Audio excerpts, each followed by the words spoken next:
Now, what impresses you the most about Bryson? His downswing.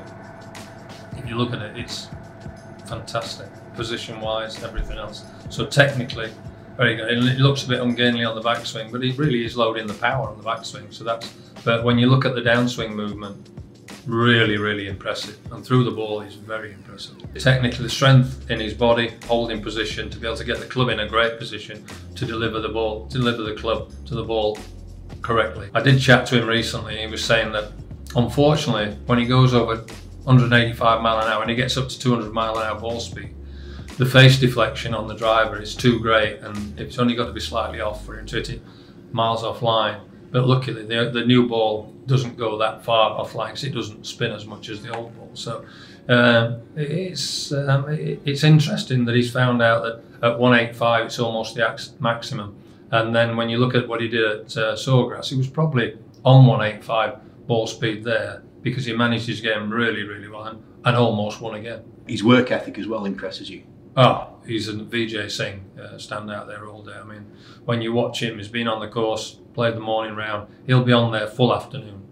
And I watched him at Players on Thursday afternoon after he'd played in the morning, and he must have hit 150 drivers.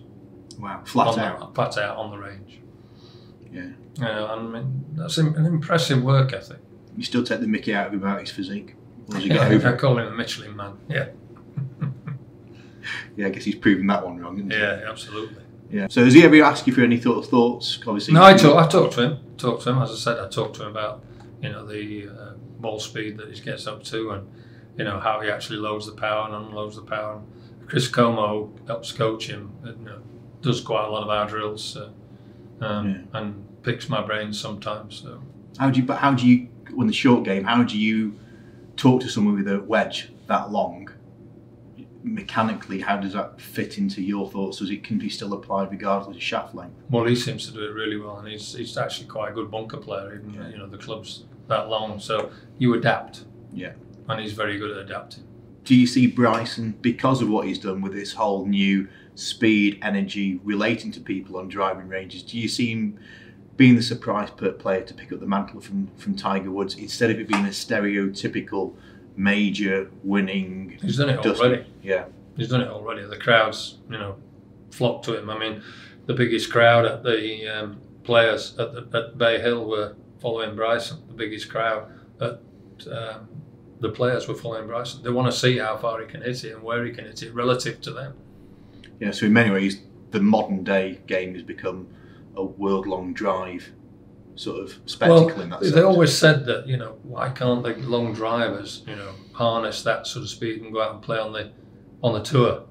And he's managed to bridge that gap a little bit. Because he actually has got a formidable short game. Yeah, he has. Yeah. And his work ethics are unbelievable, as we said. Don't know if you'll know this one, but do you reckon we'll see him playing more European tour stuff, Bryson? He has been a big supporter of playing internationally. Oh, he's been a big supporter of Dubai, obviously, because Dubai years ago, they said, we've got a young amateur in America, we're thinking of giving him you know, an invite to the Dubai Desert Classic. Yeah. And he was, you know, obviously called the oddball then, because he had all the clubs the same length and swung it differently to everybody else. And I said to David Spencer at the time, who was running the tournament, I said, yeah, you should give him, because he's different. You know, I love innovation, you know, and being called the oddball, because I've been called a crank many, many times. So, really? Yeah. So, you know, sometimes you've got to be called a crank to progress. That's what progress is. You know, it's different. You see him playing at DP World at the end I'd of the love year. to see him play at DP World. Do you reckon he'd absolutely muller, because that's set up for long drive, everything really? There's not many holes that would prevent him from throttling back and taking the course on. No, there's a lot of drivers there, whereas at Players Championship he probably only hit 4 or 5 drivers around.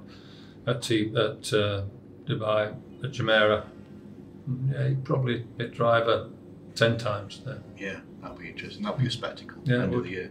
Definitely. Cheers, Pete. Pleasure.